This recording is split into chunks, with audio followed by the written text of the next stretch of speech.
220장 찬송하십시다. 찬송가 220장.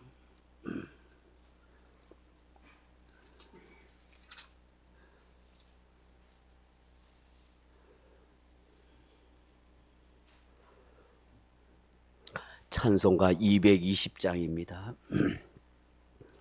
사랑하는 주님 앞에 형제자매 한자리에 크시는 내 생각하며 즐거운 찬송 부르네.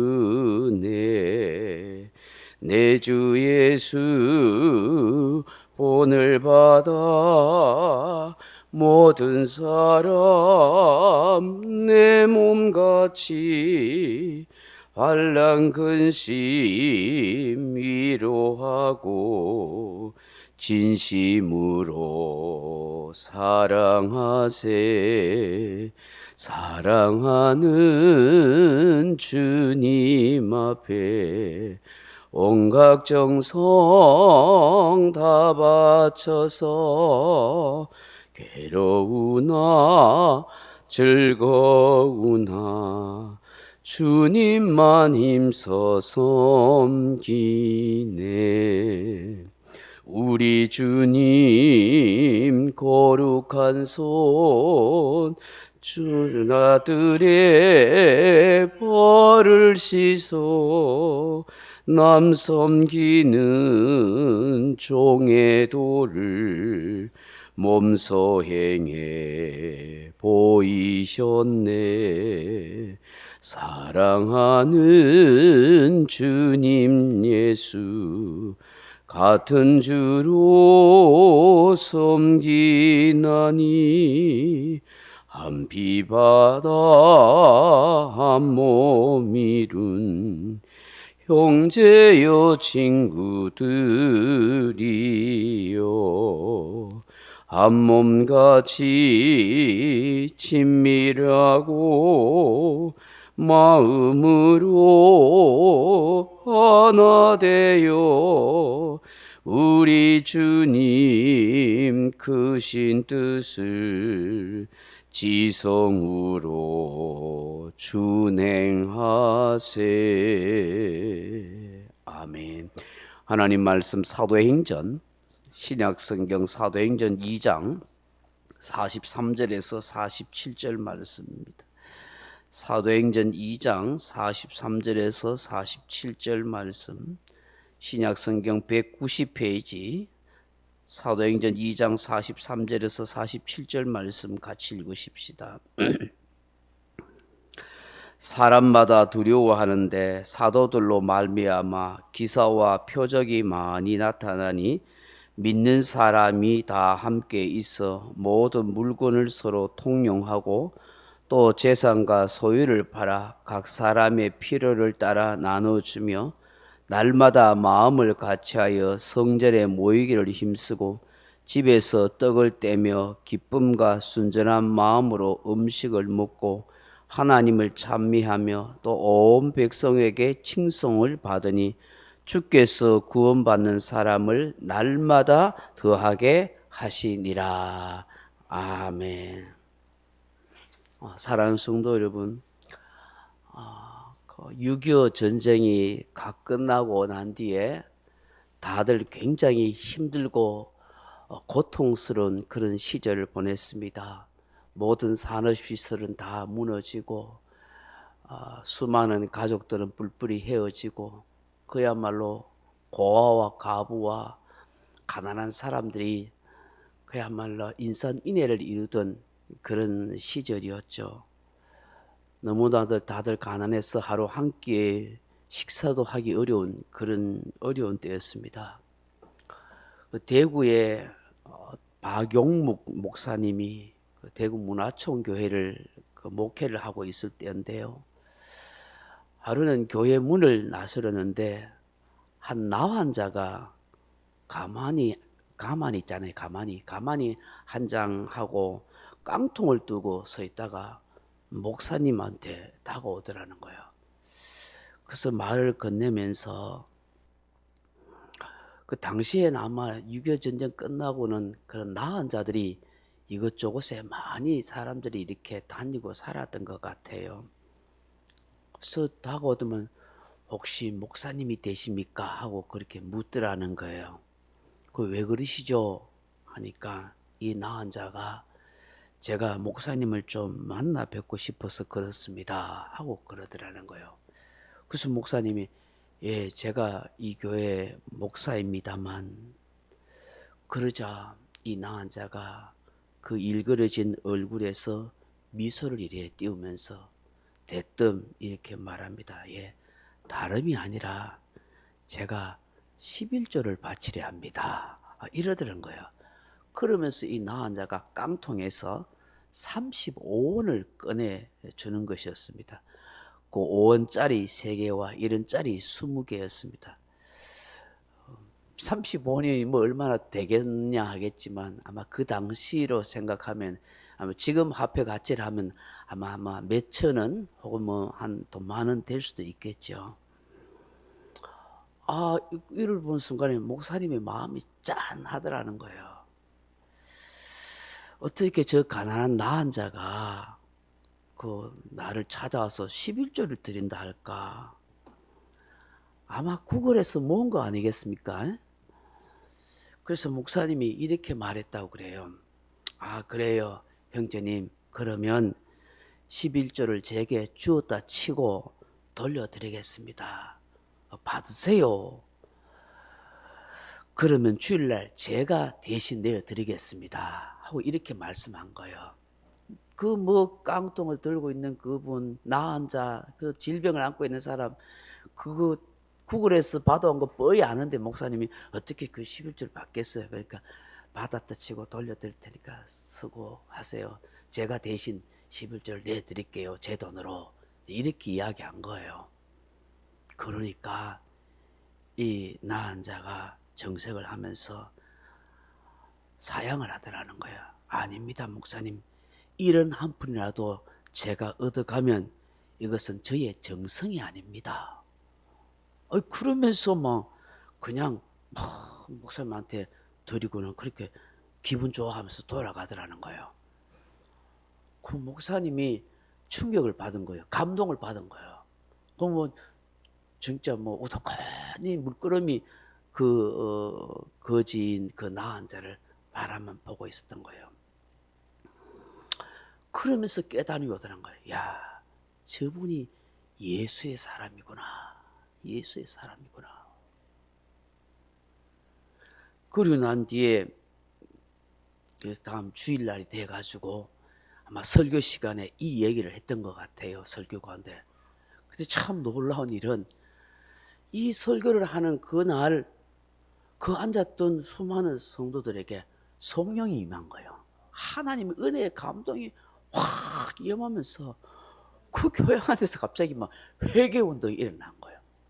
그러면서 성도들이 막 감동을 받기 시작하면서 십시일간 믿음으로 헌금 내는 뿐만 아니라 다 가난하잖아요. 전쟁이 일어나서 다 뭐 먹고 살기도 어려운데 서로 어려운 형편이 있는 사람들을 서로 돌아보고 챙겨주며 사랑의 뜨거운 역사가 그 교회 안에서 막 일어나기 시작했다는 거예요. 그러면서 그 분위기가 교회 밖에 또 어렵고 믿지 않는 가난한 사람들에게도 돕는 그런 역사가 일어나서 교회가 막 저절로 부흥의 역사가 일어나고 좋은 소문나고 은혜 충만한 그런 일이 일어나더라는 거예요. 그 나한 자 거지 한 사람의 그 감동 어린 그 아름다운 모습이 설교를 통해서 성도들에게 전달되고 그 성도들의 마음에 깨달음을 줘가지고 온 성도들이 감동받고 변화를 받는 그런 놀라운 역사가 일어나더라는 것이죠. 오늘 본문에 보시면은 참 베드로의 설교를 통해서 3,000명이나 되는 사람들이 그 설교를 듣고 마음에 찔렸잖아요.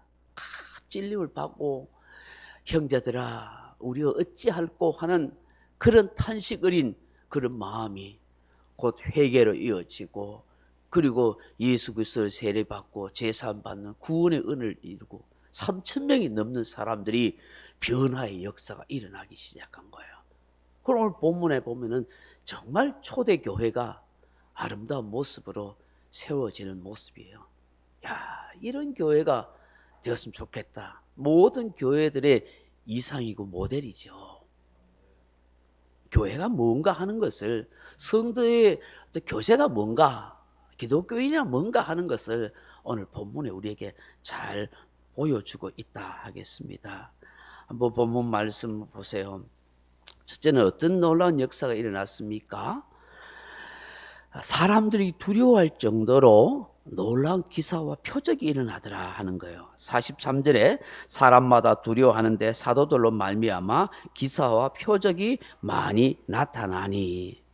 여러분, 성령님의 역사는 초이성적이에요. 그냥 성령님은 어떻게 큰 역사를 이룰지 몰라요. 병든 자가 벌떡 일어나고 초자연적인 현상, 그 우리 생활에서 볼 수 없는 그런 놀라운 일들이 막 일어난다는 거예요. 그 사도들을 통해서 하나님이 그런 능력과 그런 권능과 그런 기사를 일으키더라는 거예요. 이 모든 일은 무엇 때문에요? 영혼을 구원하기 위해서. 그래서 상상할 수 없는 기이한 방법으로 하나님이 성령을 통해서 일으켜요. 때로는 죽은 자도 살리기도 하고. 지금도 선교지마다 이런 현상이 일어나요. 전도하는 현장에서 복음 선포할 때 간혹 이런 일들이 일어나기도 해요. 이 전적인 하나님의 은혜고 성령의 역사인 것이죠. 아마 우리 중에도 이런 경험을 하신 분도 있을 거예요. 살아오면서 야, 내 생각으로 상상할 수 없는 하나님의 은혜가 임했구나. 나를 사랑하고 나와 함께하고 있는 이런 일이 있었구나. 아마 여러분 경험을 할 수 있을 거예요. 둘째로 성령님의 은혜의 역사가 어떻게 나타나요? 물건을 서로 통용하더라 하는 것입니다. 44절 보면 믿는 사람이 다 함께 있어 모든 물건을 서로 통용하고. 은혜 받고 나니까 너무 좋고 행복해서 같이 있고 싶어요. 그러면서 공동체 생활을 하는 그런 흔적이 나타나요.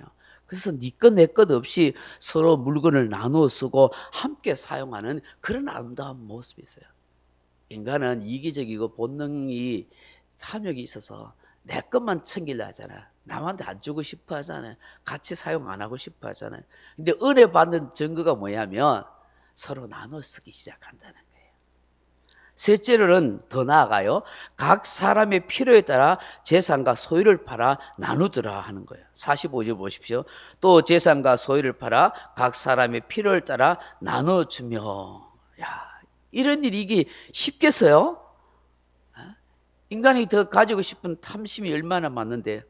인간의 본능이 얼마나 욕심이 많은데요. 근데 성령 충만 받으니까 가난한 사람이 없도록 하기에 서로 골고루 나눠주는 그런 마음들이 있더라고요. 재산과 소유를 팔아 나눠주는 거예요. 왜?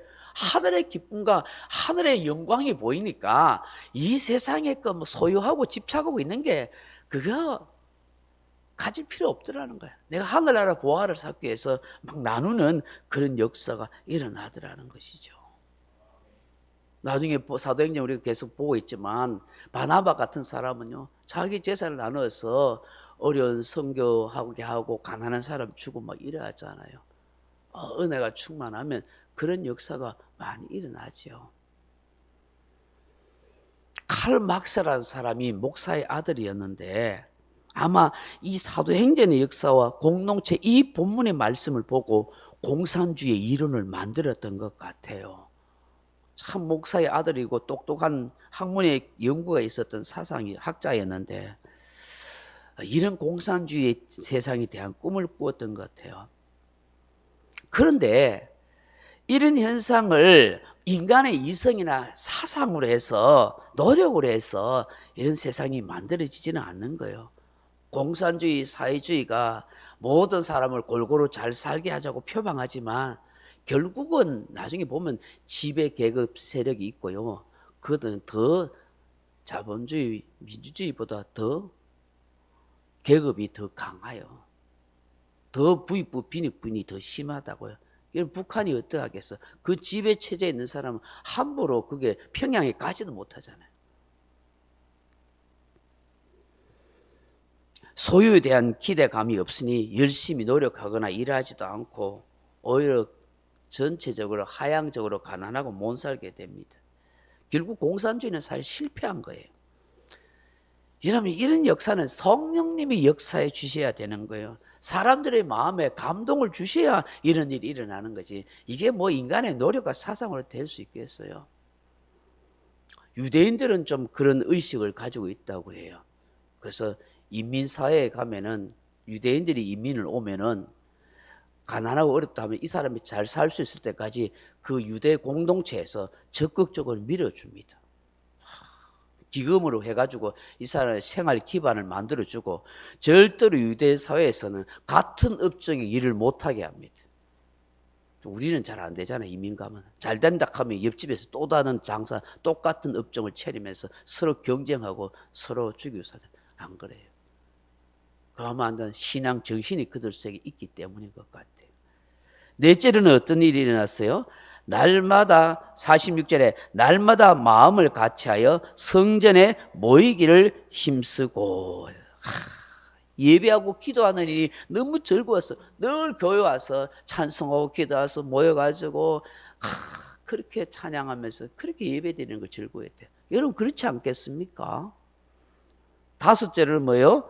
집에서 떡을 떼며 기쁨과 순전한 마음으로 음식을 먹고 성찬과 같이 밥을 먹고 서로 깊은 교제와 사랑의 관계가 지속되었다는 거예요. 할 수만 있으면 성도들끼리 좀 식사 대접도 하고 서로 이렇게 교제하는 그런 일이 있었으면 좋겠어요. 그래야 정이 들어가잖아요. 그 억지로가 아니라 즐거운 마음으로 서로 대접하고 좀 식사도 나누고 좀 그렇게 하십시오. 교회에서 지금 뭐 주일날 우리가 식사를 하고 있습니다만은 그 식사하니까 꼭 오후 예배를 드려서가 아니라 식사를 하면서 서로 성도의 교제도 되고 그렇지 않아요? 먹어야 또 즐거움이 생기잖아요. 다섯째는 어떤 일이 해요? 47에 하나님을 찬미하며 온 백성에게 칭송을 받으니 했어요. 찬송. 다섯 입에 찬송이 흘러 넘친 거예요. 그리고 여섯 번째는 온 백성에게 칭송을 받아요. 은혜 충만하고 성령 충만하니까 말도 달라지고 행실도 좋게 되어지니까 야 사람들이 보면서 저게 예수 믿는 사람의 모습이구나. 저렇게 사는 것이 진정한 그리스도인이구나. 향기 나는 그리스도인의 모습이 소금과 빛의 모습을 보여주는 거예요. 생각해 보세요. 막 재산 팔아가지고 막 가난한 사람 나눠주지요. 네. 날마다 기쁨 충만한 얼굴의 모습이죠. 궁금 안 하겠어요? 도대체 당신이 그렇게 사는 이유가 뭡니까? 예수 믿어서 그렇다고. 은혜 받으니 하나님의 은혜가 너무너무 감사해서 그렇다고. 그래서 궁금해가지고 교회로 찾아오니까 날마다 예수 믿는 사람이 더 늘어나는 역사가 있더라는 거예요. 그들 모습에서 기쁨과 행복이 충만한 천국을 보았고 예수님의 가르침을 실천하는 현장을 그들이 목격했기 때문입니다. 참 우리 안에 이런 모습이 있으면 얼마나 좋겠어요. 남들에게 부러움이 되고 칭찬을 들을 수 있는 그런 성도가 된다면 얼마나 좋겠어요. 저절로 전도가 안 되겠습니까? 날마다 구원받는 사람을 더하게 하셨다. 이게 누가 그렇게 하셨습니까? 주께서 구원받는 사람을 날마다 더하게 하시니라. 그 주님이 전도도 하시고 구원받는 역사가 있게 하시다. 우리가 하는 것처럼 보이는데 어떻게 해요? 주께서 구원받는 사람을 날마다 더하게 하시니라. 하나님이 보내주시는 역사가 있다는. 왜요? 우리의 마음이, 우리의 인격이, 우리의 신앙이 준비가 되어 있으니까 주님께서 구원받을 사람을 더 보내주시고 붙여주시더라는 거예요. 그 일이 얼마나 중요해요. 우리 안에 우리끼리 서로 배척하고 시기하고 미워하면 돼.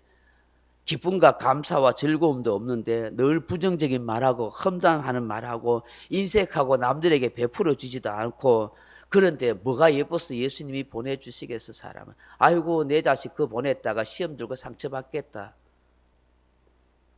성령께서 사람 살리시는 곳에 보내겠죠. 저도 여러분도 우리가 많이 반성하고 깨닫고 그래야 될 것 같아요. 성령 충만한 그 아무개가 아니라 내가 먼저 되게 해달라고. 하나님, 내가 정말 목사로서, 내가 장로로서, 내가 권사로서, 내가 집사로서 진짜 예수 믿는 사람 되게 해주세요. 성령 충만하게 해주세요. 내 말이, 내 얼굴이, 내 행동과 삶이 정말 예수의 사람을 변화돼서 나 때문에 예수 믿는 사람이 생길 수 있도록 하나님 은혜 달라고. 성령께서 바람같이 불같이 임하셔서 우리 교회도 나 자신도 그런 변화가 역사가 일어나게 해달라고 그렇게 정말 기도해야 될 것 같아요. 오늘 이 새벽에 주시는 이 말씀을 다시 한번 묵상하면서 함께 은혜를 구하는 저와 여러분 되길 주님의 이름으로 축원합니다. 명령과 선포합니다. 1. 나는 주님의 은혜로 모든 일에 날마다 점점 더 좋아지고 있다. 나는 오늘부터 다른 사람을 비난 원망하거나 비판 판단 정죄하지 않겠습니다. 나는 하나님 다음으로 나를 사랑한다. 나는 나를 사랑한다. 교만은 독약이 있다. 그 어떤 경우에도 감사합니다. 나는 내 안에 살아계신 예수님 때문에 행복하다. 있을지어다. 그대로 되니라. 좋았더라. 아멘. 각자 기도하시다가 돌아가시기 바랍니다.